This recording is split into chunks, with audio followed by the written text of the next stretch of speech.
Hey guys, David Robinson here. Welcome to another episode of the Apartment Investing Journey. We've got a great guest for you today. I've got Dan Sarao with me. Dan, welcome to the show. Appreciate you coming on. Hey, great to be here. I'm looking forward to it. So, Dan is a former marketing executive turned real estate investor and entrepreneur. He is managing partner at Sessa Properties, a real estate investment company focusing on off market real estate in the Ohio market. He is also owner of Macaw Digital Marketing, a digital marketing agency focused on helping real estate professionals and founders grow their businesses. So, Dan, just a very short bio there. We want to get more of your story and your journey. And so, why don't we back up? Let's talk a little bit about your background and how you got into the real estate space. Where did it all start for you? Yeah, so I'm I guess you could say classically trained business guy. So I went for, undergraduate business degree. Also did my MBA back up in the Boston area. Got into an executive role in marketing, specifically around digital marketing. And then kind of, found the real estate way of life, I guess you could say it. So I was looking for a way to kind of get out of the rat race of the executive world. So essentially, started listening to certain podcasts, reading certain books, and really fell in love with the idea of having my own kind of business around real estate and really diving into it and making my own legacy and wealth and everything else. So I think real estate was the perfect way to kind of get into that. In 2018, end of 2018, I pretty much, said goodbye to the executive world and started off on the career in real estate investing. At that point, I already had some investments there. And I wanted to, build on that and grow a company specifically around real estate investing. And that's kind of where I am now. Love it. So let's back up to that point in 2018. You mentioned that you already had a couple real estate investments. Talk to us a little bit about the process of investing while also working a demanding corporate career role. Yeah, so I mean, it is tough, right? So it was almost like a side hustle at that point. I was working as a executive in a marketing role for a company in the Boston area and putting in long hours, right? So an executive job is typically 70 plus hours per week. It's early mornings, it's late night with the email. It never really turns off. But essentially, what I was doing was getting up at 4:30, 5 o'clock in the morning, focusing on analyzing and looking for real estate deals at that point, mainly on market. And I was doing the same thing at night, kind of late night. So I wasn't sleeping very much, but really dedicated to finding some of those real estate investments. And then also at that point too, I was kind of looking for, the market that I wanted to play in. I was, as I mentioned, in the Boston area. Boston Northeast in general is an extremely expensive market. The economics of it, even though I was making really good money as an executive, it didn't really stack up for me. So I was really looking for a market where my money could go further.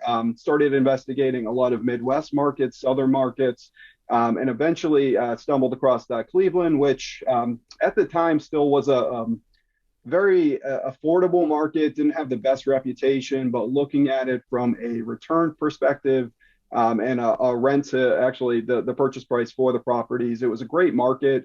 So I went out there, visited it a couple times, looked at some properties, really got a good understanding of it, met some individuals out there and made some connections before I felt comfortable to diving into it remotely, essentially.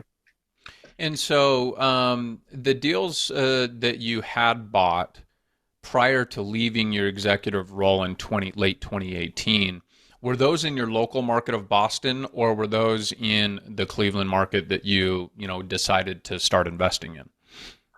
Yeah, so it's kind of a unique how I started real estate investing. So, actually purchasing properties strictly for real estate investment happened in about 2018 when I was actually working in that executive role. I actually bought my first house when I was 26. Me and my wife had kind of lived through three live-in flips. So we weren't strangers, and I definitely wasn't a stranger to real estate investing and looking for properties that were undervalued. In making the repairs and the renovations necessary, and then making some money and kind of moving on from them. So those were really the ones that kind of started my real estate career there. 2018, I kind of want to have expanded that a little bit. I went out and started looking had a lot of extra money in the bank and I was looking for something to do with that money. I was never really a big fan of, stocks and bonds. Always a big fan of tangible assets. So wanted to go out there and actually find real estate. And that's really when I started looking for, markets that were a really good fit and could kind of maximize the money that I had in the bank there. So that's really why I started looking at real estate.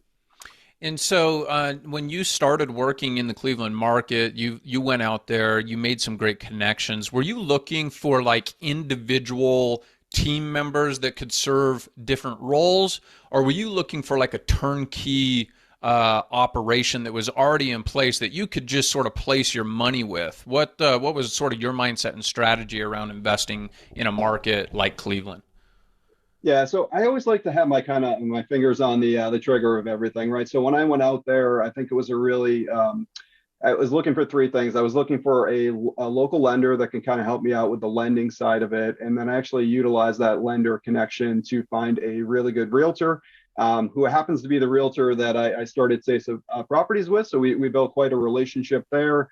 And then also at that point too, because I was not local to the market, property management became a big thing, and the realtor that I was using did not do property management. So kind of went out there and met with some different property managers and sourced some good ones there to try to build that their relationship with a good property manager. Because I think if you have the wrong property manager, especially if you're 1,000+ miles away, they could definitely take advantage of you. So you want to make sure that you're working with someone you trust. And then also having the backup of a realtor that it has your best interest at heart, I think is important as well. And then obviously working with a lender and a lawyer, and those are the kind of team members. Those can definitely put you in a good position. Number one, to protect you, and number two, to kind of introduce you to the connections that you don't have because you're not local to that actual market. I love that, and I love the fact that you partnered with the agent that that originally you were connected with out there. How long did that partnership take to formalize? Obviously, your lender made the connection for you back then, roughly 2018, I'm guessing. Did you do a few deals with him before you guys formalized a partnership? What did that look like? I'm just curious. Yeah, so I actually I purchased a couple on-market properties using him as a realtor. He was really good at what he did. He's a very investor-heavy focused realtor, so I definitely knew that he was interested and knowledgeable on the investing side of it. Really worked with him on. I think I purchased about 3 or 4 on-market properties with him. Got to the point where we became pretty close, and we talked a lot more about real estate and in other ways that we can kind of do real estate investing to make some more money. And at that point, I think that we were both kind of in the mindset. Cleveland has a very high population of wholesalers just because of the number of rental properties and such in the area. And I started listening to different podcasts and reading different books about ways to get started in real estate, and wholesaling became one area that we were both interested in, and I think that we thought we could jump into rather quickly. So that was one area that we kind of talked about for a little bit, and then essentially we found a couple deals. We did those deals, and then we actually formed an official or legitimate business after that point, and it really took it full scale from there. Love it. And so, if I understand, well, before I just sort of dive in and try to explain your business model, why don't you take a minute and explain to us what Sasa Properties is, what it focuses on, and then we can go from there. Yeah, so Canovo Properties, I think we've kind of evolved over the last couple of years. So started about mid 2018 or so, or I guess the end of 2018. It kind of lose track, but essentially we were doing 100% wholesaling when we first started. So we were doing everything direct to seller, off-market deals that we were acquiring the contracts for. And wholesaling, you typically, or wholesaling, you would acquire a contract and then assign that contract to a buyer. So there's kind of a couple different assets, in that business. Number one is we're doing a lot of marketing direct to the actual sellers. We're trying to acquire those contracts, which takes a lot of negotiation, takes a lot of relationship building and things of that nature. Getting those contracts and then actually finding buyers for them. So that's essentially where we started. Very easy way to kind of get into the real estate market without having a massive amount of money or or needing a massive amount of money to get those properties and actually do something with them. In about 2019, the end of 2019, early 2020, especially with the COVID market, we shifted a little bit, and now we've really focused into actually acquiring the property. So instead of wholesaling those properties, we're pretty much closing on every property that we acquire. It's still direct to seller. We're making rehabs on those properties. It's typically not a full rehab. It's typically lighter rehabs that we know are going to maximize the value of those assets. And then we're turning around and actually selling those properties on market. So, just to summarize, we're acquiring properties off the market for, deep discounts. We're doing minor rehabs on them to maximize the values, and then we're actually selling them on the MLS for full market value. So it's kind of the full spectrum of the acquisition off market to doing the light rehab on them, and then actually selling them on market as well. Love that. And I'm curious why the shift from,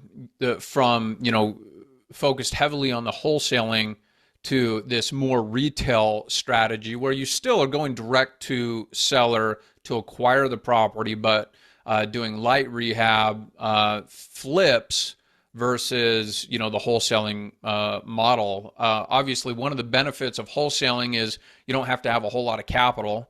And so, when you start to close on these deals yourself, it does take up more of your cash. Anyways, I'm just sort of curious about, the reason for the change in strategy. Yeah, so I think it was kind of a combination of a lot of different things. So number one, I think that we saw the profit potential of actually closing on these deals and actually, selling them on market. So I think when you're wholesaling them, unless you have a very strategic position, and you're in a market where you're acquiring them for 40 to 60% of market value, and then you're actually getting someone to purchase it for a good margin. I think if you're playing in a market like the Northeast or a market like California or some of these other high price markets, where even if you're getting them 20 to 30% off versus what we were getting them for 50 to 60% off, you're making a good chunk of change there because there's a lot more to play with. You got to remember too, like Cleveland is a market where you can buy a house even on market today for, anywhere from 30 to 60, 70,000 bucks, right? So the price points are a lot lower. So what we were really making on those deals, it was never really significant enough to move the needle, right? So I think as we look at it, and we're looking at the people that we're selling them to and kind of the profit margins that they're requiring on these deals and the profits that they're getting out of it, it's significantly higher than what we were getting or what we thought we could get for those wholesale deals. So I think there was a profit play there.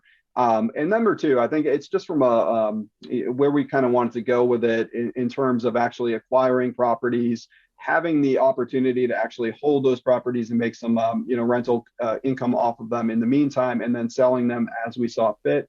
So a lot of these properties we're holding for 4, 6, 8 months. We're actually collecting rent on them and then selling them when we get the good offer, instead of settling for an offer just immediately, just because that's the best offer that we can get kind of before that contract runs up.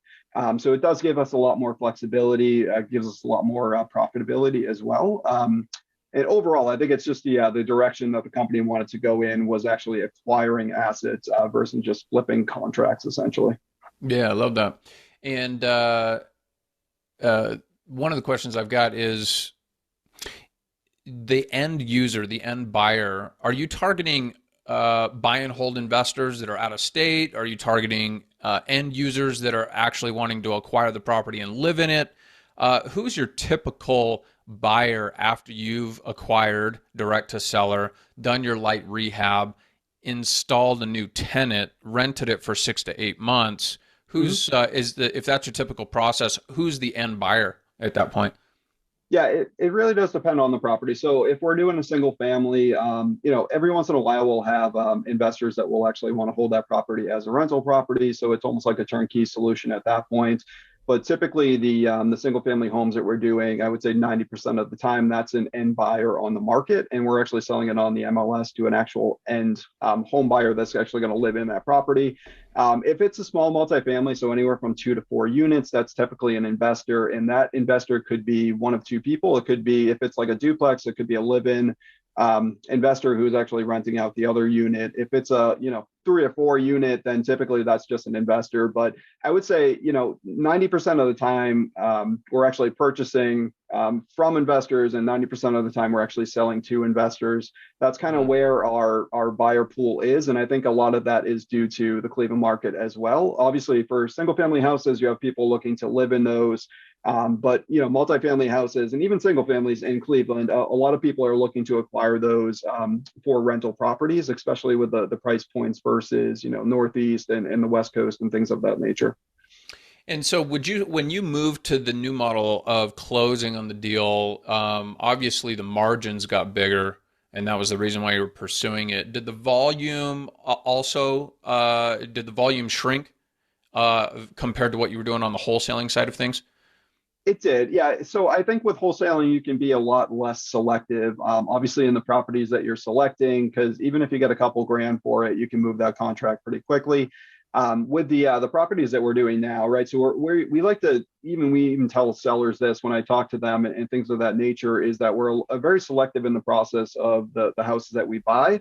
And I think that kind of, number one, sets the stage with the seller, that we're not just looking to lowball them and get any property that we possibly can to make a buck, right? So we're looking for properties that kind of meet our mold. And as I tell them, and other people on the team tell them, it strictly is it's a calculation, it's a worksheet calculation that determines if we're going to buy that property or not. But basically, we will not buy a property if it does not meet our criteria, and that criteria specifically is around the profit potential of it, the timing potential of it, the amount of work that goes into it. So very similar, we look at the properties that we're acquiring as like a regular investor would look at a property on the MLS, or a multifamily investor would look at a property when they're looking to do their due diligence on it. We're being very selective in the properties that we're selecting. We don't want to put ourselves in a bad spot where we're buying a total rehab for 10% under the market, because that's not going to work out, right? So we have a very strict formula that we use. So to answer your question in the kind of long-winded fashion, yes, the number of deals have gone down. The amount of profit has gone up, which is actually, evened out a little bit. And we've actually gone above and beyond what we were doing with the wholesale stuff. Oh, that's great. Good for you guys. So I know all the listeners would love to hear from you on any strategies, tactics that you guys have deployed to find off-market, direct to seller opportunities. And most of our listeners are focused on multifamily property, whether that be small multifamily property or large commercial multifamily. But any insights that you have, any that you could share with the listeners that might be helpful to them as far as finding opportunities off market, direct to seller? Yeah, so I think we've kind of gone through an evolution too, and obviously I'm a marketing guy with a marketing background, so that certainly helps. The one thing I would say to the listeners, if they're looking to actually do direct to seller marketing, it is an operation, right? So it takes some strategy, it takes some time, it takes some manpower to actually execute those campaigns correctly. But from our personal experience, we started off almost 100% with direct mail, so postcards, letters, things of that nature. And those actually work pretty well. I mean, it's typically, when you look at it now, like most people frown upon like direct mail and things of that nature, but it was actually a pretty good response rate that we got, and the quality of leads that you're getting from those postcards or direct mail is typically pretty high, generally because junk mail that you receive in the mail, most of the time it goes in the trash, right? So if someone actually takes the time to look at that, they take the time to actually pick up the phone and have a call with you, that they're very interested and they're actually serious about it. So that is always a good one, and we still implement that today to a lesser extent, but it's definitely a strategy that we're using. And you can hit a large number of potential sellers as well. Yes, the response rate might be lower, but you're definitely getting your name out there and getting the numbers out there from the numbers game. The other way that we were doing it for a little bit of a trial period was cold calling. So we actually had a team of cold callers that we were using virtual assistants for, and some software that we implemented rather quickly. And we did have good success with that, but it's not the strategy that we chose to kind of stick with. Today, I mean, most of our leads are inbound organic leads that we get from our website, which is just about 80 to I'd say about 80% of the leads that we get in are actually, we're not really doing much. We're doing content marketing and things of that nature to get some exposure in, Google search results and things of that nature, where people are actually reading our content, seeing value in it. Kind of leads back to the website where they're contacting us. So we're getting a majority of the leads that way. So that's really been the strategy of choice, just because of the amount of marketing dollars that you have to put into it is so low. It's very high quality leads too, because like with the postcards, where those people are actually taking the time to, make a phone call. These people are actually taking the time to read these articles and investigate your company and kind of hear what you have to say. So definitely people that are interested. So the success rate that we have with those, organic leads that we get are very high, just like they were with the postcards as well. Yeah, for sure. I could see that.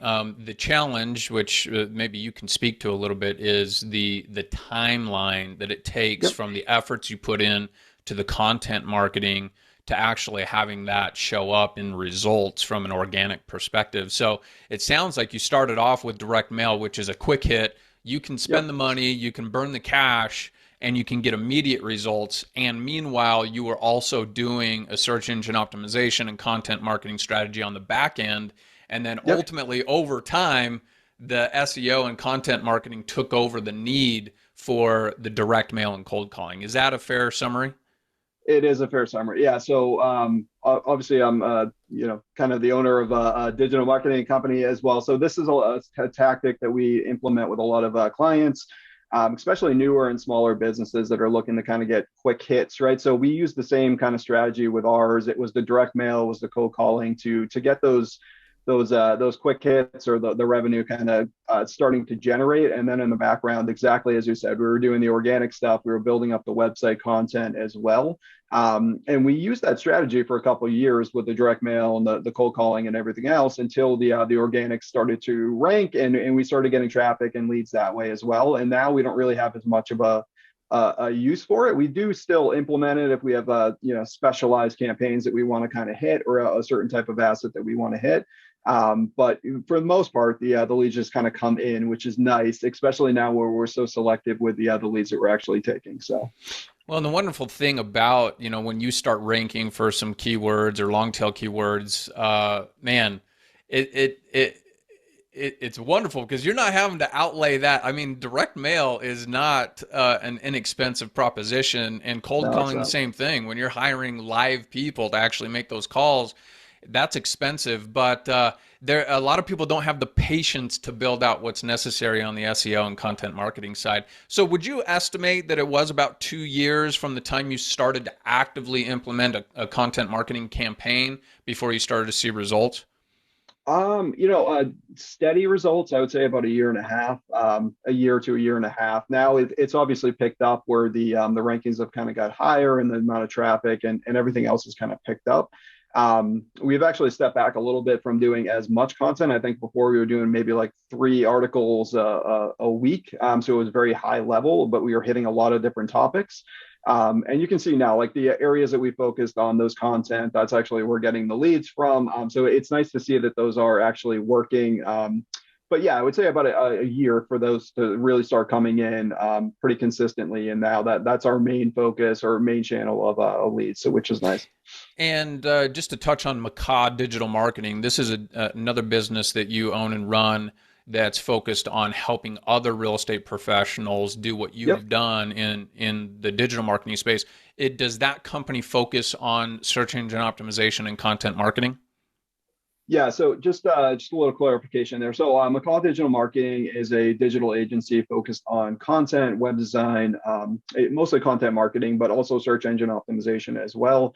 And we're working with real estate developers, real estate founders, investors, things of that nature. We're also working with startup companies, so a couple SaaS companies in the real estate space. Anything real estate, I wanted to kind of merge my passions of real estate, marketing, and entrepreneurship, and I think it's kind of a perfect merger of that. But yes, I mean the main thing is getting these companies set up, establishing their online presence, and then essentially generating leads and brand awareness for them, regardless of what their business is in real estate. Gotcha. And so I think the last question before we sort of maybe transition the conversation a little bit as it relates to the marketing side of things, if our listeners were looking to target small multifamily property, would you say that there is a way for you with the strategy that you implemented over the last few years to target strictly small multifamily or small commercial multifamily? Let's call it, just for the sake of this conversation, let's call it 12 units and below, 12 units down to a duplex. Is there a way to, with your strategy, to specifically target that type of property, or would you say that that having those properties funnel into your system is just a byproduct of you doing more of a direct to owner marketing? Yeah, so I think that you can. Certainly, if you're doing direct marketing, there is ways to kind of slice and dice your list. Obviously, filtering out, especially if you're using a source like ListSource or something like that. You can kind of filter those down and select exactly the type of properties that you want, or at least that are kind of the information that they have on those properties, right? So that's number one. Even if you're using a virtual assistant or something to build a list for you, you can kind of put those parameters in place to say this is exactly what we want. So when we were doing direct mail, we weren't really that fine granular with it. It was more of a shotgun approach, and then kind of the properties that strolled in, they strolled in.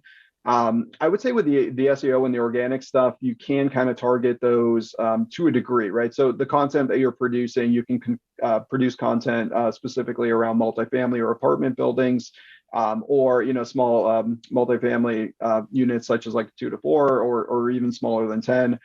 So there is ways to kind of focus on certain types of properties that you're looking for, but it might be a little looser. I would say with like the direct mail or the cold calling, it's actually if your list is on point and you're actually building lists that target specifically the properties that you're looking for, that might be the cleaner way to do it, unless your website, like if you're doing the organic stuff, is completely situated towards like multifamily properties or like land or whatever your asset class of choice is. So there's definitely different ways to do it, but I would say if you're looking to target specific types of properties, specific types of owners, building those lists, doing the direct mail and doing the cold calling might be the better way to go, short term at least. But Yeah, and last question before we move on to talking about the sure. 7 unit that you guys acquired. Obviously, the back end, and maybe this isn't as important now that you've adjusted your business model, but when you were wholesaling, you also needed to attract a buyer's list, right? Yes. Is the Yep. buyer's list important still today with the way that your business model functions by acquiring and selling on through the MLS? Not so much. So if we have properties that I guess you could say like the 7 one that we'll talk about, we actually sold it to an individual who was on our buyers list off market. So that's one that's kind Mm, of a rarity. That's something that, typically when you're a wholesaler, you have to have that buyers list, because if you have a property and you don't have a solid buyers list, you can't get rid of it. That contract's going to expire. With us, where we're utilizing mostly the MLS, that buyers list kind of has been degraded in value to us. Certainly good connections to keep up with. If they're looking out for certain types of properties, we can certainly be looking for those. But typically, the MLS is our friend now versus the buyers list. So, yeah. Okay. Makes sense. Well, let's talk about this 7 unit that you guys acquired off market in Cleveland, Ohio. Maybe just talk to us a little bit about how you originally sourced the deal. yeah, this was actually a really interesting one, and I had a great relationship with the seller by the end of it. But this is actually a lead that we acquired, I think originally through a postcard that we had sent, and we got an initial contact, and then we actually ended up following back out with her with a cold caller in one of the campaigns that we had run. So it was a multi-touch kind of strategy to get them interested, and we finally got them interested. We thought we were almost to the point where we had it under contract. And then came I think it was a 10 to 11 month period of negotiations and conversations and, touch and go kind of conversations that we were having. So this one was like the ultimate testament to relationship building and follow up. It's the traditional sales process there, right? Of kind of following up with them. I built one hell of a relationship with the seller, who was an older lady who was getting ready to retire. So that was kind of the motivation behind her selling the property. But she also had a son who was kind of managing the property, who wanted to keep it. So there was a little bit of a friction Mm. there. But just steadily keeping up with her, even if it's just calling her to see how she was doing, or if she went on vacation or something like that, just to keep top of mind with that seller, and really build a relationship. So when she was, absolutely ready to sell, we were absolutely ready to close on it. So it was an interesting one, but yeah, it was a multi-step process that we used. It was initially a postcard, and then we actually followed up with her on a cold call, or not cold call, but reaching out to her on a phone call with one of the cold callers that we were using. And then a process of just keeping in touch with her and building a relationship with her over many months, many months. Well, I know how that goes. I've been in that boat before, that's for sure. So, I mean, I am curious, was the cold calling part of the process because she had responded to the postcard, or were the two instances just random?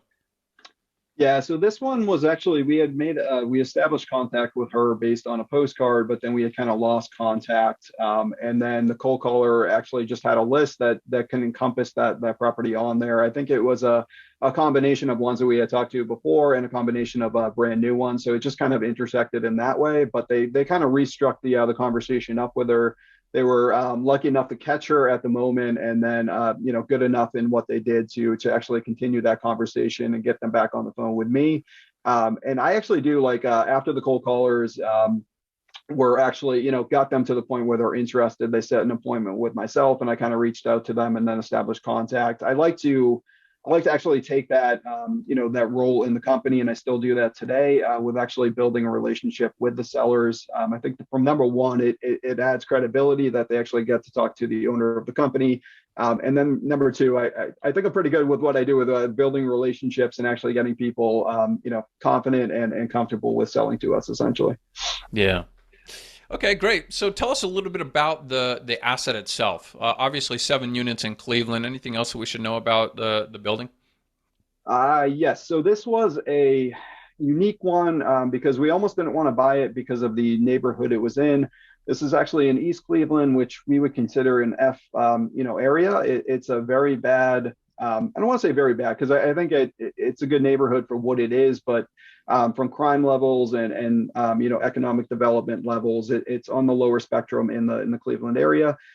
So definitely something that we were a little wary jumping into. And this is actually one that we brought in outside, partner investor in it for the money source. And they were a little wary of it as well, but I think we just saw it as such a good opportunity. It was so undervalued. And I think it was undervalued for a couple of different reasons. Number one, because of kind of the process that we use to get these properties undervalued, obviously off market. But then number two, too, I think it was strictly a value add opportunity. We looked at it. There were some, minor things that could be done to add a significant value to the property. Number one, the rents were way under market. So that's something we actually worked in the about 6 months that we owned it, to actually maximize the rents of it. There was one or two delinquent, tenants in the building, which we worked hard to get rid of them, and then actually get new tenants in there and actually maximize the rent even more. And then there were some minor fixes. As I mentioned, she was an elderly lady. Her son was kind of like self-managing it, but he wasn't doing the best of job. So there were some, repairs, minor repairs that needed to be made there. There were some repairs that were actually causing the utility bills to be quite high. So we took care of some of those things and put those fixes into place. So what we essentially did in the process of the 6 months that we owned the property was, maximize the rents on it, reduce the expenses as much as possible, and then make it look a little bit more appealing for buyers that would potentially come in. And the plan with this one was actually to hold it long term, just because the cash flow on it was pretty damn nice, right? So we wanted to kind of hold the property and maximize it from a rent or cash flow perspective. But we kind of met periodically and just made a decision what we wanted to do with it, with the outside investor as well. And essentially, we said if we can get a good offer on it and make a significant return, then we would be willing to let it go. And that's essentially what we did.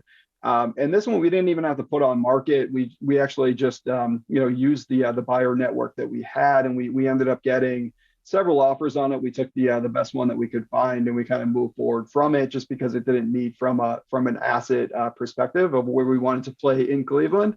But this actually was a buyer that was focused on F areas and things of that nature. So definitely a good fit for them, and it was a good return for us. So we kind of got in there, we maximized it, made a good return on it, and then kind of moved away from it. So Love it. Well, thanks for breaking that down for us. I've kept you quite a while here. I want to start winding down our conversation a bit, but sure. a few final questions for you. The first is, what's the biggest challenge you're facing right now in your business?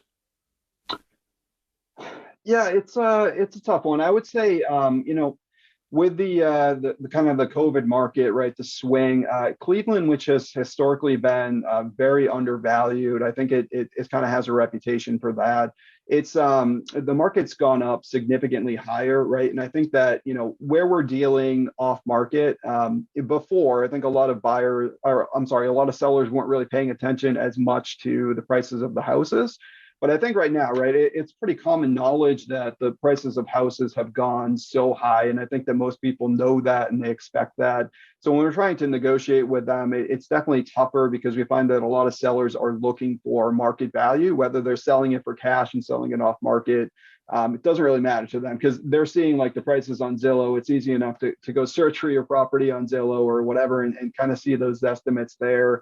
Of course, the estimate doesn't take into account that your house needs $30,000-$40,000 in rehab either. So it's a little bit of a disconnect there. Whereas I feel before, where the market was kind of at the price point it was at, that people just kind of expected the prices that we were willing to offer with the work and the amount of work that's necessary. But now it's definitely tougher to get those deals at 50 to 60% of market.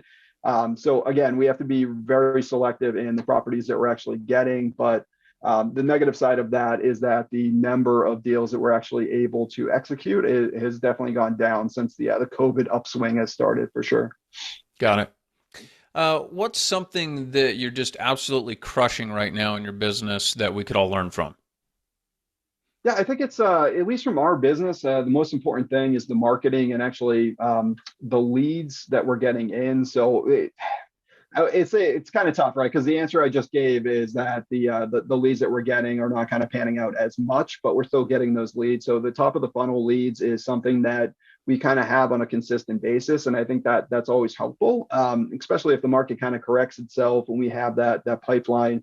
The high level pipeline of deals coming in, I think it will put ourselves in a good position. But I would say, that's kind of the thing that we're doing really well right now is we have the leads or the pipeline of leads coming in. It's just I wish that the prices we can get them at the prices we were getting them at 2 years ago, essentially. Yeah. Last question for you. If your business was to completely implode today, what would you do moving forward? Yeah, it's actually kind of unique from the SASA standpoint. I think we have kind of one business model. The business I did not mention, we're actually I have another partner that we're starting to do new construction builds in the Florida market. Just kind of looking at it from a housing shortage in this area, this market that we're in, the Cape Coral, Fort Myers area. Around Naples, the area is just absolutely booming, right? There's not enough houses on the market. And I know that kind of rings true in many markets in the US, but here it's kind of the same thing. So we're looking at that trend and kind of maximizing and utilizing it. New construction is something that I've been interested in a while for a while. So now we're starting to actually implement that now. So I would say if we had to move away from the off market investment, and selling on market, we definitely move towards the new construction. But that would definitely not be probably in the Cleveland market just because the new construction prices do not support it there. Makes sense. Well, Dan, this has been a great conversation. I've enjoyed, talking through some of your backstory and how you got involved in the space and how you built your business, both the SASA side, where you started out wholesaling properties, and then moved to more of a direct to seller acquisition and then retail on the MLS model, and how you decided to do that and structured things. And thanks for sharing some tips for us about how you're finding off-market direct-to-owner opportunities, starting out with the direct mail and cold calling strategies, while building up a content marketing strategy that ultimately has sort of taken over those more costly marketing strategies.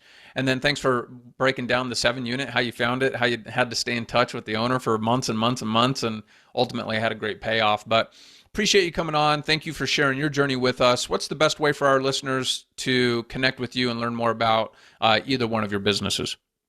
Yeah, for sure. I'm on LinkedIn, so just Daniel Sarao there. And then if anyone wants to just email me, my personal email, not my business email, is my last name. So sarao.dan@gmail.com. I'd love to talk to you guys. Perfect. Dan, thanks for coming on. Appreciate you sharing your journey with us and look forward to staying in touch with you. All right. It's been a pleasure. Thank you very much.